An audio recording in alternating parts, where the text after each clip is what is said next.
अगोदर सांगितलं तो मनुष्य फार चांगला आहे, त्याच्या जवळ देव आहे, देव तया जवळ असे. नंतर सांगितलं त्याच्या जवळ देव नाही, तोच देव आहे. काय वेळोवेळ सांगावं, तो का म्हणे सांगो किती, तोची भगवंताची मूर्ती. तो माणूस नाही हो, देव माणूस आहे. वा वा वा, काय देव माणूस आहे तो. वा, देव माणूस माळ घातल्यावरच सिद्ध होतो असं काही नाही, त्याच्या कर्मावरून सिद्ध होतो. एका गावात नांदेड भागातून एक वारकरी पंढरपूरला निघाला आणि मुक्कामाला थांबला. माघवारीला चालला होता. माघवारीला लोक कमी जातात, तर हा एकटाच चालला होता, दिंडी नव्हती. 5 वाजता एका गावात गेला. दिवसभर 40 किलोमीटर चालला होता. मग गावात मारुतीच्या मंदिरात थांबला.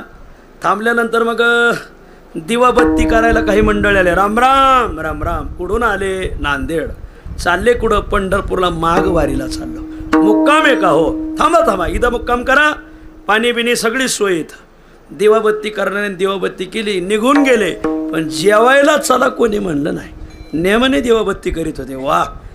नंतर हरिपाठावाले आले. राम राम राम राम. कुठून आले? नांदेडवरून आलो. चालले कुठं? पंढरपूरला. वारीला चालले, माघवारीला चाललो. बरोबर. रा मंदिरात थांबा, मुक्काम करा, इथं पाणी लवणी सगळी सोय, थांबा. निघून गेले. जेवायला चला हरिपाठावाले म्हणलेच नाही. नंतर भजने आले 9 ते 1. हा ताट भजन केलं, पुतळ्या डोरल्यान पैजन साकळ्या काय आडाम ताडामच म्हणत बसले. मग माथ्यातलंच म्हणले, गाथ्यातलं कमी म्हणले. 1 वाजता भजन संपलं, सगळे निघून गेले. चंद्रकांत भाऊ जेवायला चला कोणीच म्हणलं नाही. 1 वाजेपर्यंत 40 किलोमीटर चाललेला वारकरी उपवासी. भूक लागली, ह्या अंगावर ह्या अंगावर ह्या अंगावर ह्या अंगावर. जे पोटात अन्नाचा कण नाही, पोटात कावळे ओरडू लागले. तेवढ्यात एक पेताड मनुष्य तिथं आला. राम राम राम राम. कुठून आले? नांदेडवरून. कुठं चालले? म्हणले पंढरपूरला माघवारीला चाललो. तुम्ही जेवलेत का? कोणी विचारलं. पेताडाने. त्याले बाबा दिवाबत्ती करणारे म्हणले 40 वर्ष झाले दिवाबत्ती करतो, पण जेवायला चला म्हणले नाही. हरिपाठावाले म्हणले 50 वर्ष झाले इथं हरिपाठ चालू आहे, जेवायला चालले. भजने म्हणले रोज पंचपदी असती म्हणले, जेवायला चला म्हणले नाही. थांबा इथं. हायवेच्या कडाला एक हॉटेल होतं, तिथून 5 वडापाव आणले, वार करायला जेव घातलं, 2 बिस्लरी दिल्या. खरा देव माणूस कोण? बोला. दिवाबत्ती करणारे, हरिपाठ करणारे, कट्टाळ घोळून घोळून पीठ करणारे. बोला. अरे हे जर कळत नसल, काही अर्थ नाही महाराज. हे भजन ते ओंगाळवाने नरकाने चुके नाव असं आहे. थोडं जरी अंतकरण पाझरत नसल, दया करण्याचे पुत्राशी तेची दासा निदासी. आपला पोरगा घरी जर जेवला नाही तर आईबापाला आवडत नाही. आईबाप म्हणते अरे बाळ्या का जेवला नाही? तुम्हाला पोराचं जेवढं वाटतं. मग दया करण्याचे पुत्राशी तेची दासा निदासी. एखाद्या मंदिर शास्त्र असं सांगतं, गृहस्थी माणसाने अतिथीला घेतल्याशिवाय जेवू नये. गृहस्थीना एकेनं न भुंजियात. गृहस्थी माणसाने एकट्याने जेवू नये. मग म्हणले हाय ना पप्पेचे आहे. हा अतिथीना सह भुंजियात. अतिथी सह जेवावं महाराज. वा. शास्त्र असं सांगतं, स्वयंपाक जर झाला तर दारामध्ये गोदोहन कालापर्यंत वाट पाहायची. आज अतिथी कसा आला नाही. 1 गाय धार काढायपर्यंत जेवढा वेळ लागतो तेवढा वेळ अंगणात उभं राहून वाट पाहायचं. आज माझं काय पुण्य कमी पडलं, तेव्हा अतिथी माझ्या दारात आला नाही. विठ्ठल विठ्ठल. पण हा नियम कोणाला सांगावं? जे निदान आईबापाला तरी जेव घालते त्यांना सांगावं. जे आईबापालाही जेव घालीत नाही त्यांना भावपूर्ण श्रद्धांजली वाहण्यात येत आहे. असो. आणि मग इथं देव कुठं नाही हो. आणि अशा या देवभूमीला जन्माला येऊन जो देवाचा द्वेष करतो, आजपासून त्याच्या बोलण्याला किंमत देऊ नका. त्याचे बोल नाही कावे, त्याचे बोल नाही कावे, त्याचे बोल नाही कावे,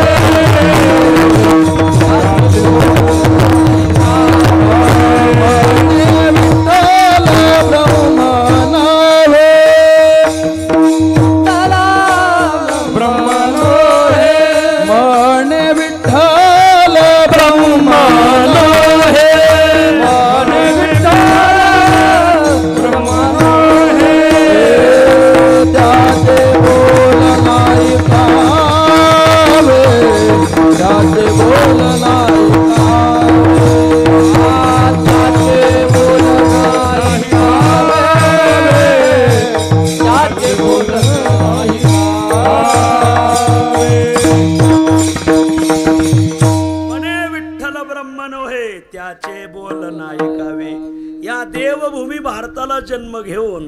जो या देशात जन्माला आला, पण दुर्दैवाने या देशात देवभूमीच्या भारताला जन्म घेऊन सुद्धा जो देवाला मानत नाही, असा देवद्वेषी आहे, त्या माणसाच्या बोलण्याला प्रमाण मानू नका, किंमत देऊ नका. मग तो आपला बाप असल, आपली आई असल, आपला भाऊ असल, आपला गुरु असल. प्रल्हादे जनक बिभीषणे बंधो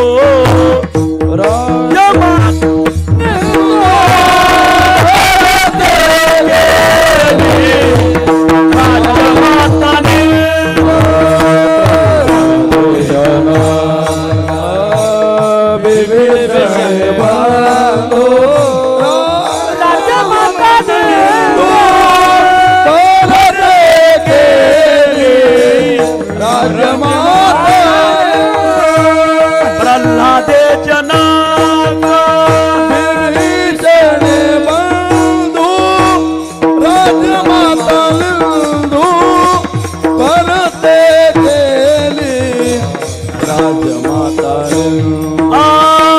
प्रल्हादे जनक विभीषण बंधु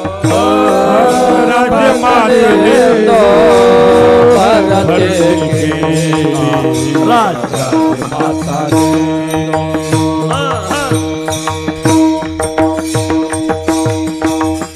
आपुली आपण करा सोड. आता माझा शेडज लागत नाही, मी तुमच्या भरोश्यावर, पण तुम्ही एकनाथराव सारखं माणसं घेऊन निघाले.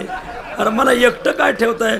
उद्धवा अजब तुझे सरकार होईल. बरं ऐका ऐका, देवाचा द्वेष करणारा बाप असल, ऐकू नका. वा, प्रल्हादाने बापाचं ऐकलं नाही, देवाचं ऐकलं. वा, देवाचा द्वेष करणारी आई असल, त्या आईच्या बोलण्याला किंमत देऊ नका. उदाहरण दिलंय भरताचं.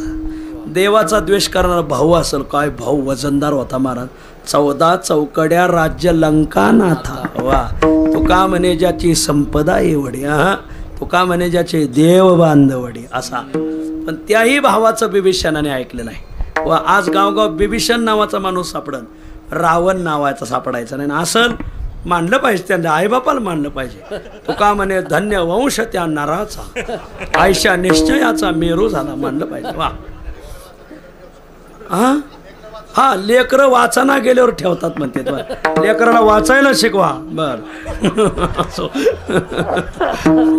बरोबर आहे ते बेडप नाव ठेवतात. अजून काय आहे, केरू कचरू बंडू धोंडीबा कोंडीबा. लेकरं वाचत नसली का अशी बेडप नाव ठेवतात, त्याच्यात रावण एक ठेवतात, म्हणजे आमच्या पोराला कोणाची नजर लागू नाही. ऐका ऐका, लक्ष द्या. देवाचा द्वेष करणारा बाप असेल, त्याच्या बोलण्याला किंमत देऊ नये. उदाहरण प्रल्हादाच. देवाचा द्वेष करणारी आई असेल, त्याच्या बोलण्याला किंमत देऊ नये. उदाहरण भरताचं, भरताने आईचं ऐकलं नाही. देवाचा द्वेष करणारा भाऊ असेल, त्याच्या बोलण्याला किंमत देऊ नये. उदाहरण बिभीषणाचं, त्याने रावणाचं बोलणं ऐकलं नाही. देवाचा द्वेष करणारा गुरु असेल, गुरु, वा, तो देवाकडं तो भक्त सांगतोय की माझे पाय पूजा, पांडुरंगाकडे जाऊ नका. न मानावे तैसे गुरुचे वचन, मानावे तैसे गुरुचे वचन. जेने नारायण अंतरे ते बोला,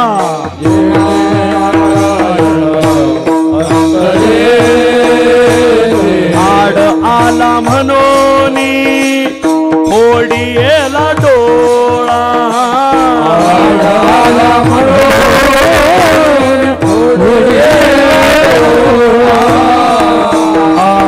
बळीने आंधळा शुक्र केला. बोला,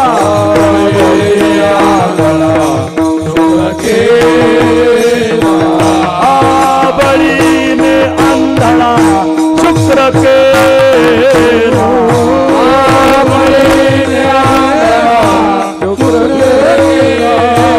तरी देवत रे काय नोहे एक, करी देवतरी काय नोहे एक.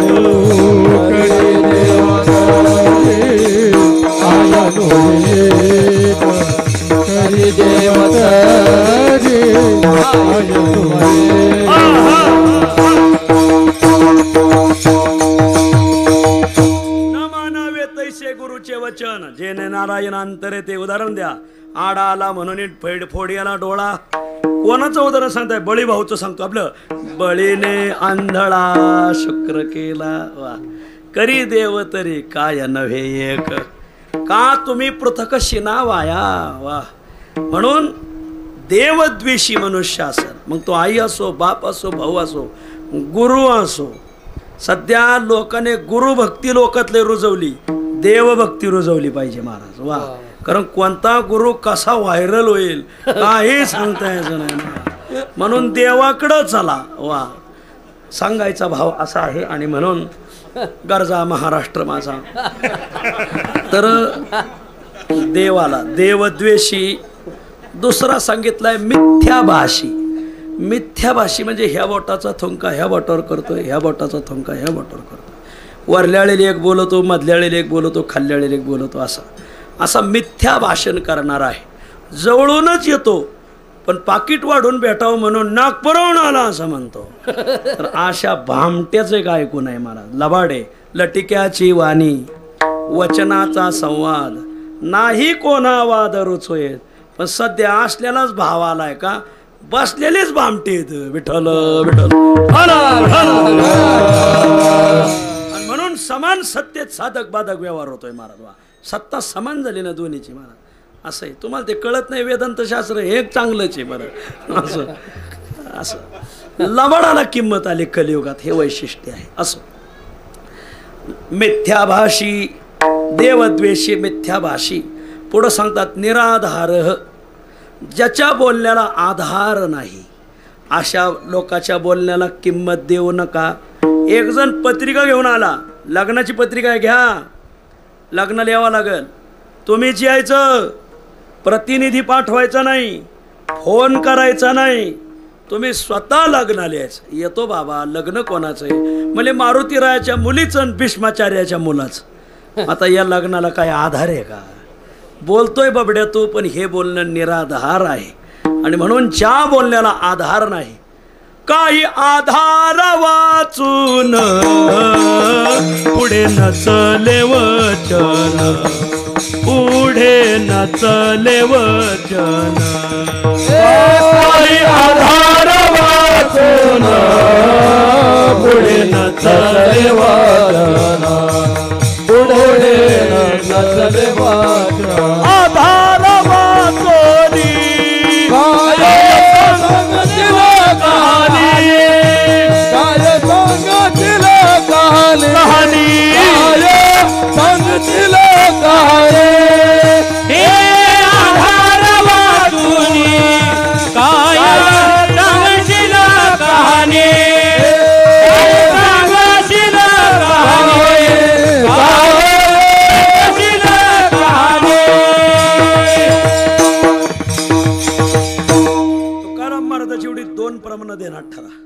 आधारा वाचून काय सांगसी कहाणी. काही आधारा वाचून पुढे नचले वचन. काही आधार असावा लागतो. म्हणून आपल्या भारताने आधार कार्ड काढले. आज महाराष्ट्रात बऱ्याच वक्त्यांच्या बोलण्याला धार आहे, फक्त बोलण्याला आधारच नाही महाराज. त्यांचं बोलणं म्हणजे संजय गांधी निराधार योजना आहे महाराज. बोलण्याला धार किती आहे. वक्ता काय सांगतोय यापेक्षा वक्ता कोणाचं सांगतोय याला महत्त्व आहे. संस्थेचं 4 ते 5 प्रवचन राहते माऊलीच्या मंदिरात 100 वर्षापासून. आमच्या जोग महाराजाला आपल्या संस्थेला 103 वर्ष झाले. जोग महाराजांच्या संस्थेचं 4 ते 5 रोज माऊली पुढं. इथं बरीच संस्थेचे विद्यार्थी आहेत महाराज. एक दिवस प्रवचन करत होते सद्गुरू मारुती महाराज गोरव आळंदीकर. आता आपण पुढं बसलो तर मारुतीवरनं थोडं अडचण वाटल. मग जोग महाराज सुवर्ण पिंपळाखाली बसले होते आणि मारुतीवर ज्ञानेश्वरीवर प्रवचन करत होते. फारच गोड सांगायचे, पण चुकून एक वाक्य आलं काय. आणि म्हणून मला असं म्हणायचं आहे, जोग महाराज खालून पिंपळा बसलो, हे मारुती तुला काय म्हणायचंय सांगू नको, ज्ञानोबरायला काय म्हणायचं ते सांग महाराज. आमच्या बऱ्याच कीर्तनातून येतंय. आणि म्हणून मी नेहमी सांगत असतो, काही सांगू नका, तुम्ही पहिलं खाली बसा. असा बुवा म्हणला का त्याचे कमीत कमी 2000 तरी पाकिटातून काढलं पाहिजे. म्हणा का तू सांगत होता ते ऐकायला बसलो नव्हतो. ज्ञानोबर आहे काय सांगत होती ते ऐकायला बसलो होतो. ते तुझं तू बायकोला सांग, ओ खाना घेऊन सांग, ती ऐकायला मोकळी. आम्ही काय तुझं तू सांगतोय म्हणून बोलवलंय का तुला? हे वाक्य येऊच नाही. एखादं आपलं जरी वाक्य असलं पण ते जर शास्त्रातलं असेल तर आपण म्हणायचं आमचे गुरुजी असे सांगत होते. याच्यात कुठंतरी सात्विक पण राहतं. आपल्याकडं अनहंकार वृत्ती येते महाराज. असं जाऊ दे आता. हे सांगू नये तुम्हाला काय फायदा नाही.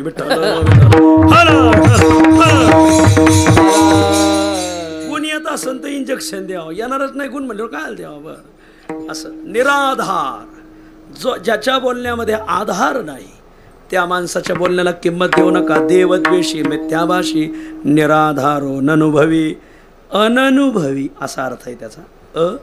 पूर्वरूप संधी झाली ते तुमच्या डोक्यावर नाही मांडवावून जाईल. बरं अननुभवी ज्याच्या बोलण्यामध्ये अनुभवाचा स्वर नाही त्या माणसाच्या बोलण्याला किंमत देऊ नका. आज गावोगावी पत्रिकेत असते बालकीर्तनकार 2 वर्षाचे कीर्तनकार हो, पण त्याला काकड्याचा अनुभव आहे का? नेमाच्या भजनाचा आहे का? वारीचा आहे का? ते एकादशीचा अनुभव आहे का? 5 पर्व काळ धरतात का? आषाढी कार्तिकी माघी चैत्री काही येतात का? ठेवून दिली बाई. याचं प्याव फुटलंय ना. बोलण्यामध्ये अनुभवाचा स्वर पाहिजे. अनुभवाचा. वा पैसे त्यांना जास्त द्या पण अनुभवी लोकांचा ऐका महाराज. वा ज्याच्या बोलण्यामध्ये अनुभवाचा स्वर नाही त्याचं बोलणं कोण ऐकल महाराज. विठ्ठल तुका म्हणे नाही अनुभव अंगे वचन वाऊगे कोण मानी. वचन वाऊगे कोण मानी. तुका म्हणे नाही अनुभव अंगे वचन वाऊगे कोण मानी. वचन वाऊगे कोण मानी. तुका म्हणे येथे पाहिजे अनुभव शब्दाचे गौरव कामान ये. शब्दाचे गौरव कामान ये. बोला तुका म्हणे येथे पाहिजे अनुभव शब्दाचे गौरव कामान ये. शब्दाचे गौरव कामान ये. 3 प्रमाण आहेत अशी गाथ्यात. ज्या माणसाला अनुभव नाही त्याचं ऐकायचं नाही. तो आपल्या जातीचा असो नाही तर भागाचा असो महाराज. तो का म्हणे नाही अनुभव अंगे वचन वावगे कोण मानी. तो का म्हणे येथे पाहिजे अनुभव शब्दाचे गौरव काम. तो का म्हणे अरे वचन होय का अनुभवे विन नका वाव घेऊ. अनुभव असेल तर ऐकावं महाराज. अनुभवच नाही तर काय ऐकावं. एका गावाला अचानक पाऊस पडला. रात्री लातूरला चांगला पाऊस पडला. जणू उजनी भागात तर चांगलाच पडला आहे. आणि मुलांना 6माही परीक्षेचा पेपर होता. मुलं रानात राहत होती, शेतात राहत होती आणि गावात शाळा होती. गावात आणि रानात शेताच्या मध्ये मध्यंतरी एक वडा वाहत होता. आता 12 मुलं परीक्षेला जायचं. परीक्षेच्या पेपरचा टाईम झाला आहे. पलीकडं कसं जायचं नाव नाही. अचानक पाणी आलंय वड्याला. वडा खळखळून वाहतोय. एक बाबा आला तिथं. मनुष्य हे बरो तुम्हाला पलीकडे जायचंय जरा माझ्या कासेल लागा. कासे लागे तया नलगती सायास पोहणार तयास पार पावी. माझ्या कासेला लागा मी तुम्हाला पलीकडे घेऊन जातो. मग दोघं मुलाने कास धरले. मग तो पाण्यात उतरला. ज्याच्या कासेला धरलंय तोच बुडायला लागला पाहिला. पोराने विचारलं बाबा तुम्हाला पोवायचा अनुभव आहे का? पोरा मला सगळा अनुभव आहे फक्त पोवायचाच अनुभव नाही. पोरं म्हणले मग हिंदी महासागरला जायचं का पॅसिफिक महासागरला जायचं आत्ताच सांगा म्हणजे वर्ष श्राद्ध करणाऱ्या अडचणी यायच्या नाही म्हणजे. अरे पोहो नये कासे लावी तो आणि का म्हणावे त्या मूर्खा काय. आता एवढं एक प्रमाण डोळ्या पुढं ठेवा आणि मग तारखा बारा. विठ्ठल असो देव देवद्वेषी मिथ्याभाषी निराधारो ननुभवी नामनिंदकस्य वचनम प्रमाणम न च मन्यते. म्हणजे जो देवाची नामाची निंदा करतो, दुरी अंतरला नामनिंदकासी जैसे गोचिडासी क्षीर राहे. वा, जसं गाईच्या कासेला गोचिड राहतं, दुधाच्या जवळ आहे पाशी त्वचेची आपदराड. किती बारीक लिहिलंय माझ्या माऊलीने, पण तरीही गोचिडाला दूध भेटत नाही. दूर बांधलेलं वासरू येऊन दूध घेऊन जातं महाराज. का? त्याचं कारण अशीच लोक आहेत की ते देवाच्या जवळ राहतात पण देवाच्या नामाची निंदा करतात. नाम म्हणता मोक्ष नाही, ऐसा उपदेश करती काही, बधीर व्हावे त्यांचे ठाई, दुष्ट वचन वाक्य ते जयाचे राहिले मानसी. तुकाराम महाराज म्हणतात, कोणी देवाच्या नामाची निंदा करत असेल तर कानावर हात ठेवून पुढे निघून जा. कारण नामनिंदकस्य वचनम प्रमाणम न च मन्यते. या 5 जणांच्या बोलण्याला आजपासून अप्रमाण माना. श्रुतीशास्त्राने निवाडा केला. प्रमाण अप्रमाण दोहेचा निवाडा केला से उघडा श्रुतीशास्त्री. 5 जणांचं बोलणं अप्रमाण आहे. पण तुम्ही म्हणाल महाराज आता तुम्ही असं शर्ट दिलंय, असं रेडीमेड शिवून दिलंय, ते कोणाला ना कोणाला बसत आहेच बघा. मी टेलरच असा आहे महाराज. वा, पाहताच माप घेतो महाराज. वा, हे प्रत्येकाला बसत आहे व शर्ट. असे कोण आहेत की ज्यांच्या बोलण्याला प्रमाण मानावं? असे 5 आहेत. श्रुतीशास्त्र सांगतं. स्मृती ग्रंथामध्ये त्याचा उल्लेख आला आहे. अवंचको विठ्ठल विठ्ठल अवंचको. आता आठवण बा, देशभक्तश्च गुणवान निरपेक्षस्य वचनम सर्वैहि प्रमाणम मन्यते. विठ्ठल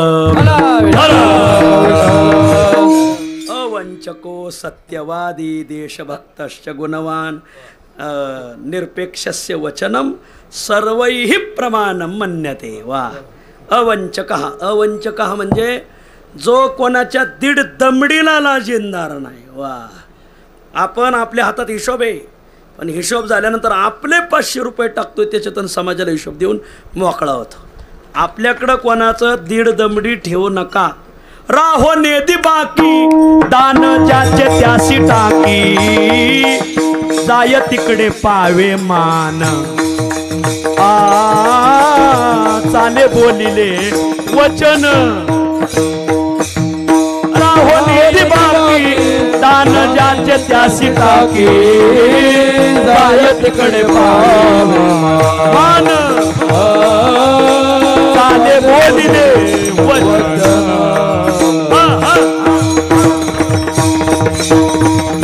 राहोनी बाकी, ज्याने आपल्याकडं कोणाची बाकी ठेवली नाही. वा, सध्या मराठवाड्यात पंचाक्षरी मंत्र जपला जातोय. ओम नमः शिवाय नाही, मग बिशी के बिशी, बिशी के बिशी. किती जणांचं लुटलंय देवालाच माहिती रे बाबा. त्याच्यात आमचे काही एजंट होते. वा, आनंदाची बाबा आहे, चांगली गोष्ट आहे. वा, कोणाची बाकी ठेवू नका आपल्याकडं. राहोने दी बाकी दान ज्याचे त्याशी टाकी. माझ्या पुढं जुन्नरकर मंडळी बसलेली आहे. त्यांच्या तिकडं कर्जुली हरेश्वर नावाचं गाव आहे. डॉक्टर नारायण महाराज जाधव यांचं गाव. त्यांच्या गावचं एक प्रसिद्ध मनुष्य हाफ पॅन्ट हाफ शर्टवर हमाली करता करता मुंबईला गेले आणि फार मोठे उद्योजक झाले. त्यांचं नाव विष्णू शेठ शिंदे. मुंबईच्या कोण्या माणसाला विचारा, खाकीच पॅन्ट राहायची, खाकाच शर्ट राहायचा मुंबईमध्ये. बघा, फार मोठा व्यक्ती झाली. आणि फार मोठी व्यक्ती. त्यांच्याकडून एक बनशीबुवा म्हणून येतं आळंदीत. त्या बनशीबांनी एक 500 रुपये उसने घेतले होते 25 वर्षापूर्वी. त्याच्यावर बनशी शेठ अब्जाधीश झाले. आता यांना वाटायचं त्यांचे आपण 25 रुपये घेतलेत, आता त्यांना 25 रुपये आपलं 500 रुपये घेतलेत, ते त्यांना नेऊन देणं. त्यांना तर कान कोरायला 500 पुरत नाहीत म्हणले. आणि 500 रुपये 25 वर्षापूर्वी घेतले तर राहू द्या, तर राहू द्या. पण ज्यावेळेस निकम बाबांनी सांगितलं बनशिवा त्यांचे 500 रुपये नेऊन द्या, नाही तर तुम्हाला बैल होऊन फेडावं लागल. वा, हे पाकिटातून पैसे काढणारे बारीक आहे का जरा. काय काय कीर्तनकाराच्या पाकिटातलंच पैसे हानीत येत माना. कमाल झाली बा. तुम्ही आता डीपीवरच आकडा टाकला. कमाल काय करावा माणसांना बी. मानलं पाहिजे बा लोकांना बी. काय खरंच या. कोण काही हसले नाही महाराज का नाही. ज्याचं जळत त्यालाच कळत. त्यांना वाटतं आपलाच विषय चाललाय का काय. कोणाला तुमचा नाही चालला. इथले सोडून मांडवातले धरून. हे वाक्य आहे ना, नथुराम महाराज केळ करायचे. तुम्ही पाहिलेत की नाही कोण नथुराम महाराज केळ करून गेले चिंतूरला. सोनं होतं 100 नंबरी. विठ्ठल विठ्ठल. वा, अवंचक, जो कोणाच्या दीड दमडीला लाजिंदार नाही. वा, निळोबराचं एक प्रमाणे म्हणू का? विठ्ठल काही ठाकले ते केले लोकहित, काही ठाकले ते केले लोकहित, काया वाचा वो हे वेचोनिया चित्त, काया वाचा हे वेचोनिया चित्त, नाही वंचोनिया ठेविले संचित, नाही वंचोनिया ठेविले संचित, काळ याची परी सारियला येथव,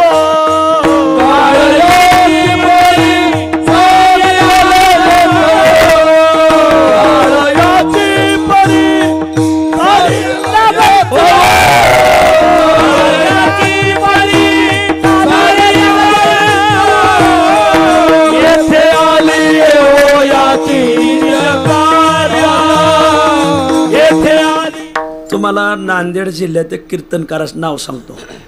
मला लय लाडके कीर्तनकार आमचे थकलेत, ब्राह्मण समाजाचे आहेत. कीर्तन ऐका एकदा तरी. आदरणीय हरिभक्तीपरायण बरबडेकर, किसन महाराज. काय महाराज निळोबरायच्या गवळणी, काय ते वेगळंच महाराज. खरं कीर्तन ऐकायचं असेल तर त्यांचं ऐकावं महाराज. असं भरभरून असं वाटतं की खरंच आपण कृतयुगात बसलो की काय कोणास ठाऊक. काहीचं कीर्तन ऐकलं असं वाटतं आपण लंकेत आलो का काय कोणास ठाऊक. विठ्ठल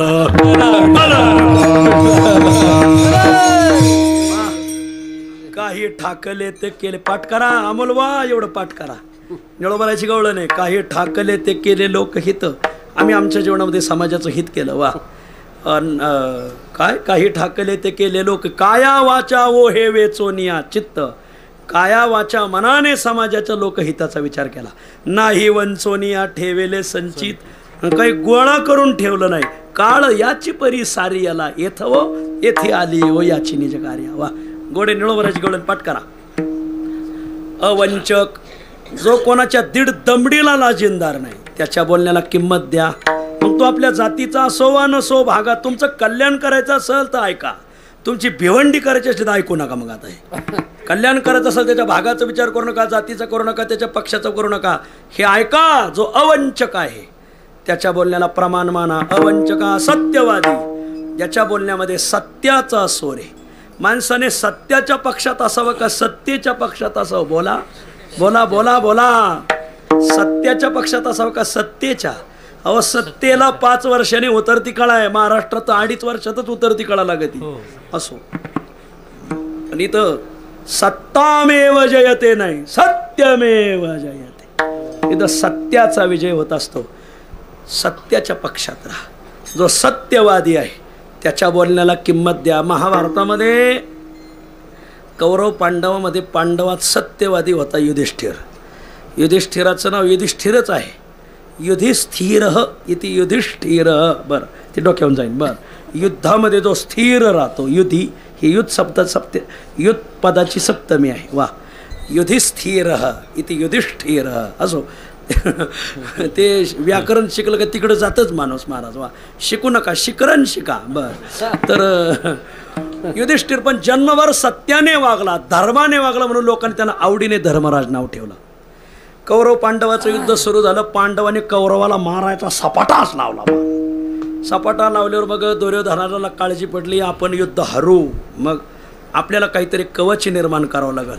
आपलं अंग असं जरा बी अंग सापडलं नाही पाहिजे, सगळं अंग सांग ठरलं पाहिजे. जरा बी सापडू नये म्हणून एखादे जरांगे आणावं लागतील आपल्याला. बरं, युद्धात कोणाच तरी बाजू धरली पाहिजे. मग काय करावं? गेला आईला विचारलं, आई मी वज्रदेही होईल, असा काही उपाय सांग. आई म्हणली, बाबा मी सांगत नाही, पण तू युधिष्ठिराला विचार. हो म्हणले, तो ते शिंदे गटाचा आहे. म्हणले, त्याला गट नाही, सत्याला गट नसतो. म्हणले, सत्याला पक्ष नसतो. सत्यवादी माणसं आपला परका पाहत नाही, सत्यच बोलतात महाराज. वा, काय घेणं देणं नसतंय त्यांना महाराज. सत्य तुका म्हणे सत्य सांगे. आला रागता आला गोमीचा एक पाय मोडला तर गोम कुठं लंगडी होत असते का? लागण एवढे पाय आहेत गोमीला. एखादा आपल्या सत्याच्या बोलण्याने तुटलं तर तुटलं कुठं मन धरिता कोणाचे महाराज. वा, काय व्हावे कोपे जगाची या. लोक गेले विरोधात चिंचाचा एक पाला तुटला तर चिंचाला काय कमी पाला आहे का महाराज? वा काय त्याच्यात काय फकीर माणूस पाहिजे. तुला युधिष्ठिर सांगत म्हणजे का म्हणजे तो सत्यवादी. युधिष्ठिराकडे गेला. युधिष्ठिर म्हणले काय म्हणजे धृतराष्ट्राला डोळे नव्हते आणि गांधारीला डोळे होते, पण माझ्या मालकाने जग पाहिलं नाही म्हणून मी सुद्धा जग पाहणार नाही. वा, जी भाजी मालकाला आवडत नाही ती मालकीने खाल्ली नाही पाहिजे. इथल्या सोडून मांडवातल्या धरून. मग गांधारीने डोळ्याला पट्टी बांधली, माझ्या मालकाने जग पाहिलं नाही म्हणून मी पाहणार नाही. दुर्योधना, जर गांधारीने ती पट्टी सोडली पायाच्या नखापासून शेंडीच्या केसापर्यंत आणि शेंडीच्या केसापासून जर पायाच्या नखापर्यंत पाहिलं तू वज्रदेही होशील. दुर्योधनाने एवढं ऐकलं लगेच निघाला. अरे थांब, फक्त अंगात कापड घालू नको एवढं ध्यानात धर. हो हो, गडबडीत गेला. गडबडीत काही घोटाळाच होतो महाराज. तिकडं भगवंताने वळकुटी बांधली, पांडवांना रामराम केला. अर्जुना येतो म्हणले मी. कुठं म्हणले गुवाहाटीला. आ का म्हणले अरे एवढं जुळून आणलं आणि तुमच्या भावाने उधळून दिलं. म्हणले काय झालं? अरे म्हणले त्या युधिष्ठिराने त्या दुर्योधनाला वज्रदेही व्हायचा उपाय सांगितला आहे. दुर्योधन वज्रदेही होईल, तुमची राख रांगोळी करील तो असा मनुष्य. म्हणजे कोणी केलं? म्हणले थोरल्या भावाने. त्याला कळायला पाहिजे होतं म्हणले, पण बोलला तो. मग बरं अर्जुनाने सांगितलं देवा अरे आम्ही सगळं आम्ही तुझ्या बोलावं टंगावे, तुला विचारल्याशिवाय आमचं कोणतंच पाऊल पडत नाही. आता तुम्हीच मधला मार्ग काढा. ह्या बाबाला मधले मार्ग काढायचा लय नाद महाराज. कोणाला कसा उभा करीन, कसं आंदोलन उभं करीन सांगताच येणार नाही. लय मोरल्याला राजकारणी म्हातारं तसलंच हे असो तर सांगायचा भाग असाच आहे. बर आणि मग म्हाताऱ्याने ठरव काहीतरी आपण मधला मार्ग काढू. मग दुर्योधन कापड काढून आईकडे निघाला. भगवंताने एका माळ्याचं रूप घेतलं आणि एका पाटीत फुलाची चादर करून घेतली. दुर्योधन आला का भगवंत डोळ्याला हात लावून अरे अरे दुर्योधना, कुंभमेळा अजून लांब आहे आणि तू पुढं शाही स्नानाला निघाला का? नागा खड्यातून आला काय? म्हणले नाही नाही, युधिष्ठिराने सांगितलंय तुझ्या जर अंगावर कापड नसतील आणि जर तुला गांधारीने पाहिलं तर तिच्या पातिव्रत्याच्या तेजाने तू वज्ररूप होशील, वज्रदेही होशील. सत्य सांगितलंय आणि सत्यवादी माणसावर आम्ही प्रमाण मानतो. वा, अरे परपक्षाची माणसं बोलणं मानत होती, याला म्हणायचं सत्यवादी. भगवंत म्हणले अरे दुर्योधना, हे असं लहानपणी आईच्या मांडीवर जोडायचं, आता तुझ्या नाताला नातू झाले आणि असा गेला तू सांड. एखाद्या वेळेस ती राग वर्णन भस्म करील, किंतु मनात घातला. हे किंतु मनात घातला तर काय होईल सांगताच यायचं नाही. मला लोक म्हणत नाही नाही ती व्यक्ती चांगली, पण मग हे असं आहे, हे पण हे असं म्हणणारे ना पहिले हाता खालून काढले पाहिजे. मला तुझा अधिकार काय, त्यांचा काय, तुझी लायकी काय, त्यांची लायकी काय. तू खपल्याचार्य ते रामायणाचार्य, फरक घ्यायचा. काय डोकंच काय चिपडा डोळा चमकितो. बरं कोणाबद्दल बोलवतो याची आपली लायकी बी असली पाहिजे ना महाराज.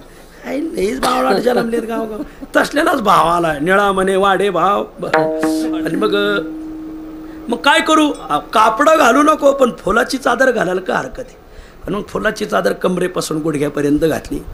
गेला म्हणलं आई युधिष्ठिराने मला असं असं सांगितलंय. अरे पण तू तसा तसा आलास का? हो आई, अजिबात कापडं न घालता आलोय, मला वज्रदेही कर. काय आईचं मुलावर प्रेम असतं, याच्या पुढं जगात दुसरं उदाहरण सापडायचं नाही महाराज. ज्या माईने मालकाच्या प्रेमासाठी जग पाहिलं नाही, पण मुलाच्या प्रेमासाठी पट्टी सोडली होती. पट्टी सोडून डोळे उघडले, पातिव्रत्याच्या तेजाच्या ज्वाळा बाहेर पडल्या. असं पातिव्रत्याचं तेज होतं. पायाच्या नखापासून शेंडीच्या केसापर्यंत, शेंडीच्या केसापासून पायाच्या नखापर्यंत पाहिलं. दुर्योधना घात झाला तुझा, असं सांगितलं होतं का युधिष्ठिराने? म्हणजे असं सांगितलं होतं. अजिबात सांगणार नाही युधिष्ठिर. युधिष्ठिर अजिबात खोटं बोलणार नाही, तो सत्यवादीचे म्हणले. सत्यवादी माणसाच्या बोलण्याला प्रमाणच मानलं पाहिजे. असं सांगितलेलंच नाही. तुला कमरापासून गुडघ्यापर्यंत त्याने काही घालायला सांगितलं होतं का? म्हणले त्याने सांगितलं होतं कापडं घालू नको, पण मग हे घातलंय बो मी. तुला कोणी सांगितलंय घालायला? म्हणजे वाटात एक माळी बाबा भेटला होता, त्याने घालायला दिले. पण आई मी वज्रदेही होईल का? म्हणजे थांब, मला तो माळी दाखव पहिला, मग सांगते तू वज्रदेही होशील का नाही. नेलं तर तिथं भगवंत शंख चक्र गदा घेऊन उभे. गांधारी म्हणले हा माळी नाही, हा वनमाळी म्हणले. दुर्योधना ऐक, तुझं सगळं शरीर वज्रदेही होईल, कारण कमरापासून गुडघ्यापर्यंतचा भाग कच्चा राहील. तिथंच भीमाची गादा बसल आणि तिथंच तुझी पुण्यतिथी होईल. लिहून घे, तुझ्या आईचा शब्द आहे म्हणजे. कारण तू युधिष्ठिराच्या सत्य बोलण्यावर किंतु मनात घातला न म्हणून एवढं झालं. वा, सत्यवादी माणसाच्या बोलण्यावर प्रमाण मानलं पाहिजे. विठ्ठल विठ्ठल. अवंचक हा सत्यवादी देशभक्त. हा माणूस देवभक्त नसला तरी चालन, पण देशभक्त पाहिजे. महाराज आज गावगावच्या लोकात नसात देवभक्ती, दुर्दैवाने देशभक्ती राहिली नाही. महाराज आपण आपला देश कोणाच्या हातात देतो याचं भान राहिलं नाही लोकांना. महाराज लोक जात पाहून मतं देतात, आरक्षण पाहून मतदान करतात. कोणाला पाहून मतदान करा, पण जर पाकिस्तान चीनच्या जर सीमा उघड्या राहिल्या आणि ते जर इथं आले तर या घरादारात सकट बाहेर पडावं लागेल. काय झालंय बांगलादेशला विचार करा.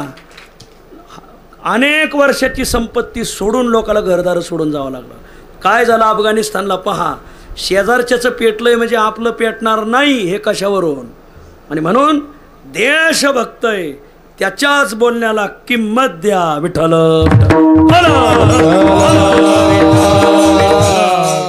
सुभाषचंद्र बोस देशभक्त होते. त्यांनी सांगितलं तुम मुझे खून दो मैं तुम्हें आजादी दूंगा.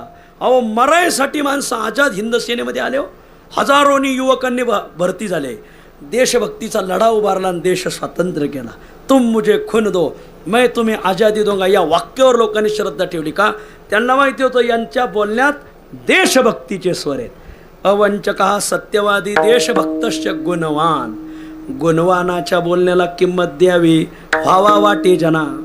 तुका म्हणे 60 गुणा जाय तिकडे पावे मान. चाले बोलिले वचन. वा, गुणवान. पण गुणवान आता गुणाने राहत नाही. हा एक घोटाळा आहे मोठा. तरी इथं गुणवान शब्दाचा अर्थ कलाकार नाही घ्यायचा. गुणवान म्हणजे कलाकार नाही. गुणवान म्हणजे दैवी संपत्तीची जी 26 गुण सांगितलेत. या गुणकुसुमांची माळा घेऊन या मुक्ती बाळा. वैराग्य निरपेक्षाच्या गळा घेऊ शितजे. अशा दैवी संपत्तीच्या गुणाने जो संपन्न आहे. मोकळे मन रसाळवानी याची गुणी संपन्न असा जो आहे ना, त्याही माणसाच्या बोलण्याला किंमत द्यावी. आणि 5वा सांगतात निरपेक्ष जो मनुष्य आहे. उदास निरपेक्ष जयाच्या ठाई पांडवा. अपेक्षे नाही रे गावा सुखाशी चढावा जयाचे असणे. असा जो निरपेक्ष आहे, उदास आहे, असा जो कोणी भक्त असेल त्याचं तर वचन सगळ्यांनी मानावं. निरपेक्षस्य वचनम सर्वैहि प्रमाणम मन्यते. जगाने त्याचं बोलणं ऐकावं.